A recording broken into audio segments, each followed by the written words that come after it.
ആന്ധ്രാപ്രദേശിലെ പ്രശസ്തമായ തിരുപ്പതി ക്ഷേത്രത്തിലെ ലഡുവിൽ മൃഗക്കൊഴുപ്പുണ്ടെന്ന് ലാബ് റിപ്പോർട്ട്. വലിയ രാഷ്ട്രീയ വിവാദങ്ങൾക്കാണ് ഇത് തിരികൊളുത്തിയിരിക്കുന്നത്. ജഗൻമോഹൻ റെഡ്ഡിയുടെ സർക്കാരിന്റെ കാലത്താണ് തിരുപ്പതി ലഡുവിൽ മായം ചേർത്തതെന്ന് റിപ്പോർട്ടിൽ പറയുന്നുണ്ട്. Centre of analysis and learning ഇവൻ ലൈവ് സ്റ്റോക്ക് ആൻഡ് ഫുഡ് ആണ് റിപ്പോർട്ട് പുറത്തുവിട്ടത്. ഗുജറാത്തിലെ ദേശീയ ക്ഷീര വികസന ബോർഡിന്റെ കീഴിലുള്ള ലാബിലാണ് പരിശോധനകൾ നടത്തിയത്. തിരുപ്പതി ലഡു ഉണ്ടാക്കാൻ ഉപയോഗിക്കുന്ന നെയ്യിൽ മൃഗക്കൊഴുപ്പിന്റെ അംശം കണ്ടെത്തിയെന്നാണ് റിപ്പോർട്ടിലുള്ളത്. ജഗൻമോഹനെതിരെ കടുത്ത ആരോപണങ്ങളുമായി മുഖ്യമന്ത്രി ചന്ദ്രബാബു നായിഡു രംഗത്തെത്തിയിരിക്കുകയാണ്. പ്രസാദത്തിന്റെ നിലവാരം ജഗന്റെ കാലത്ത് തീരെ മോശമായെന്ന് നായിഡു മുൻപും ആരോപിച്ചിരുന്നു. മുൻ സർക്കാരിന്റെ കാലത്ത് ഉപയോഗിച്ചിരുന്ന നെയ്യിൽ മത്സ്യ എണ്ണ, ബീഫിന്റെ കൊഴുപ്പ്, പന്നിയുടെ കൊഴുപ്പ് എന്നിവ അടങ്ങിയിരുന്നതായി റിപ്പോർട്ടിൽ പറയുന്നുണ്ട്. മൃഗക്കൊഴുപ്പാണ് നെയ്യിന് പകരമായി YSR കോൺഗ്രസ് സർക്കാരിന്റെ കാലത്ത് തിരുപ്പതി ലഡുവിൽ ഉപയോഗിച്ചിരുന്നതെന്ന് ചന്ദ്രബാബു നായിഡു ആരോപിച്ചു. വളരെ നിലവാരം കുറഞ്ഞ കാര്യങ്ങളാണ് അതിലുണ്ടായിരുന്നത്. എന്നാൽ തിരുപ്പതി ലഡുവിന്റെ നിലവാരം ഇനി കുറയില്ല. ഉയർന്ന നിലവാരമുള്ളവ മാത്രമേ ഇനി പ്രസാദത്തിൽ ഉൾപ്പെടുത്തൂ.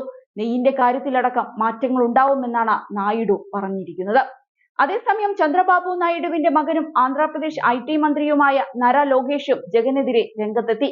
തിരുമല വെങ്കിടേശ്വര ക്ഷേത്രം ഏറ്റവും പുണ്യമായ ഒന്നാണ്. ജഗൻമോഹൻ റെഡ്ഡിയുടെ മുൻ സർക്കാർ തിരുപ്പതി ലഡുവിൽ നെയ്യിന് പകരം മൃഗക്കൊഴുപ്പ് ഉപയോഗിച്ചുവെന്നത് ഞെട്ടിപ്പിക്കുന്നതാണ്.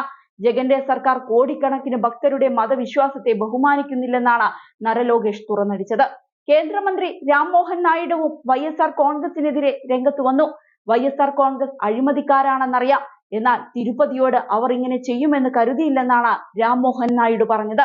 അതേസമയം കർണാടക ക്ഷീര ഫെഡറേഷൻ ഈ സംഭവവുമായി ബന്ധമില്ലെന്ന് പ്രതികരിച്ചിരിക്കുകയാണ്.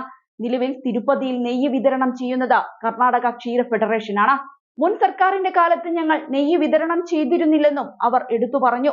നേരത്തെ നന്ദിനിയുടെ നെയ്യിന് നിലവാരമില്ലാത്തതുകൊണ്ട് ഉപയോഗിച്ചിരുന്നില്ലെന്ന് Thirumala executive officer AV Dharma Reddy പറഞ്ഞിരുന്നു. മാത്രമല്ല KMF ചെയർമാൻ ഭീമ നായിക് ക്ഷേത്ര സമിതിയിൽ നിലവാരം കുറഞ്ഞ നെയ്യാണ് ഉപയോഗിച്ചിരുന്നതെന്ന് ആരോപിച്ചിരുന്നു. 20 വർഷത്തിനിടെ ഒരിക്കൽ മാത്രമാണ് നന്ദിനിയുടെ നെയ്യ് തിരുമലയിൽ ഉപയോഗിച്ചതെന്ന് ധർമ്മ റെഡ്ഡി എടുത്തു പറയുകയുണ്ടായി.